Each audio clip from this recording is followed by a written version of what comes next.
have to be looking for something very specific and very special if you want me to MC your meeting.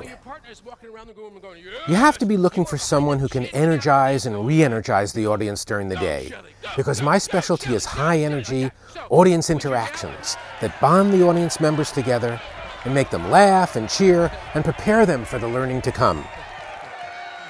All of us have all three of those components of our business psyche. Which one is the most developed for you? Send that message out silently to your partner. At the same time, be receptive to what they might be sending you. All right, on the count of three, ready? 1, 2, 3.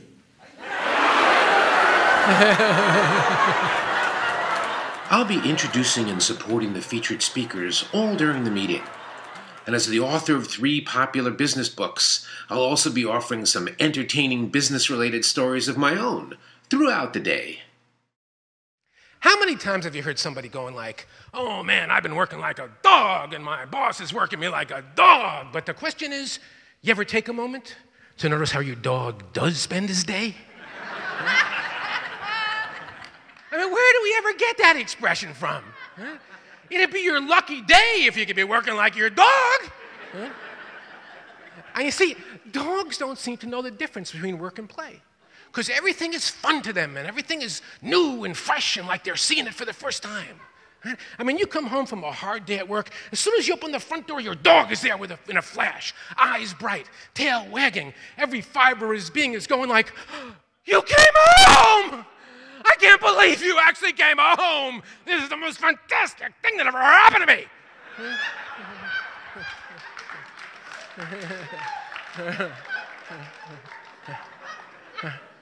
Every day you come home from work, your dog is really excited to see you. But the best thing is, 10 minutes later, you go out to take out the garbage, you come back in the front door, your dog is still really excited to see you. Huh? Wouldn't it be great if you could walk into work first thing in the morning and the people who work with you could be that excited to see you? Right? Well, the thesis of this book is that that can actually happen once you learn the secrets of how to work like your dog. Now, pretty much everything I know about this subject I learned from my standard poodle, Celeste. And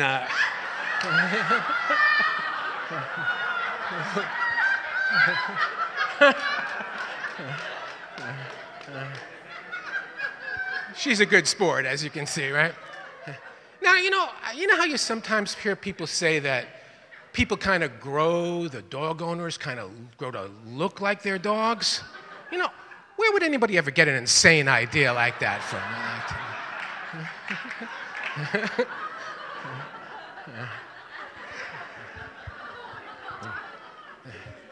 Now, see, if you were working like your dog, you'd never be complaining that you hired the wrong people, you got the wrong people on your team, you got the wrong people on your staff, because dogs love the one they're with. Now, dogs are the greatest salespeople of all time. How do we know that? Look at the incredible deal they've cut for themselves. The reason dogs have such a pampered life is that they are totally, 200% customer-focused.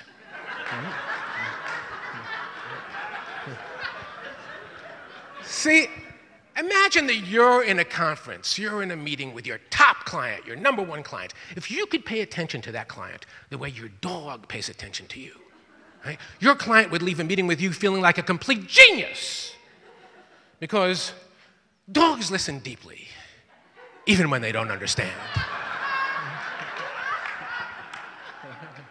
A day with me is a day that's going to be fun, but not just for fun.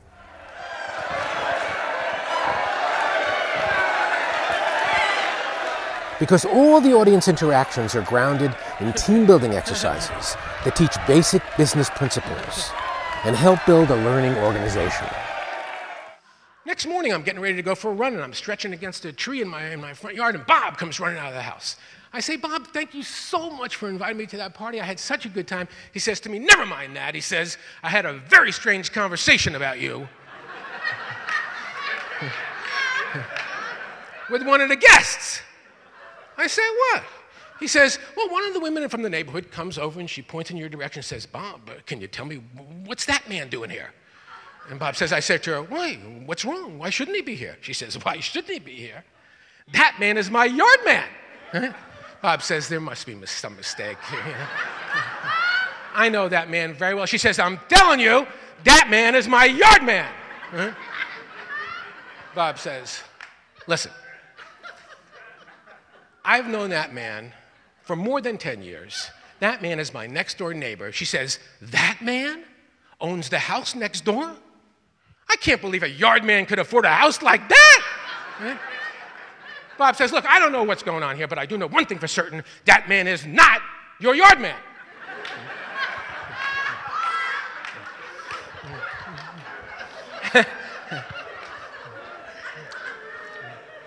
2 weeks later, it's time for my regular appointment. You know, I've hardly gotten out of the car when she is all over me, right? She said, excuse me, she says, Bob tells me you're a management consultant. And I say, well, yes, that's true.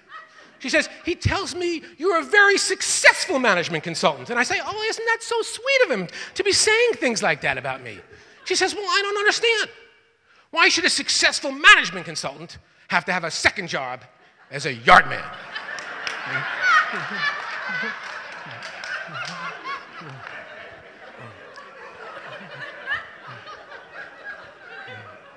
So I reminded her when she first called me up, she did not ask if I was a yard man.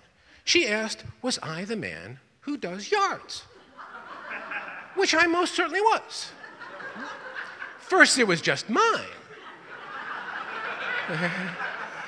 But now there was both mine and hers. Well, she took like a little step back, like she couldn't believe that she was here. And then she totally lost it. She was laughing. She was laughing so hard she was crying. She was doubled over. I was laughing with her. And then I mowed her lawn. She gave me $35 and I went home.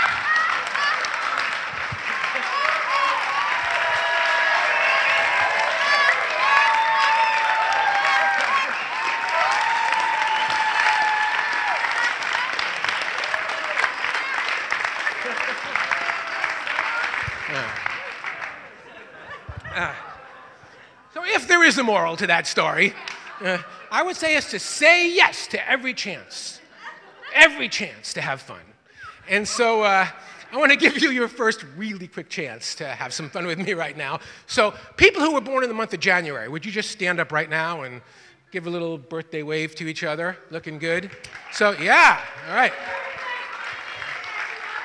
We're going to have a little birthday boogie for you guys. Stay standing, Januaries. And here's the way it's going to work. In a few moments, not quite yet, I'm going to ask everybody to stand up, and we're going to put on some music, and people born in January, you're going to start dancing to the music. You're going to dance solo for about 10 seconds, and then you're going to touch somebody else near you, and you're going to unfreeze them. And then they're going to dance along with you, so we'll have twice as many. And then after about 10 seconds, all of you be dancing. All of you are going to touch somebody else and unfreeze them. Pretty soon, we keep doubling the number of people dancing till everybody's dancing in celebration.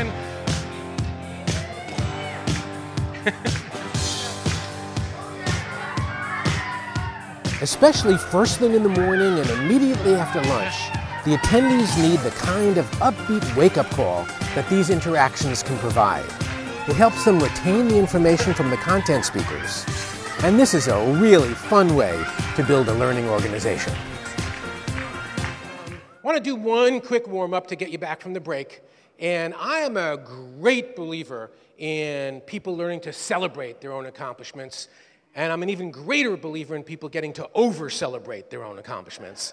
So we're going to do a little thing in a group of 3. So would everybody stand up right now, grab yourself 2 partners. You have to be in a group of exactly 3 people for this.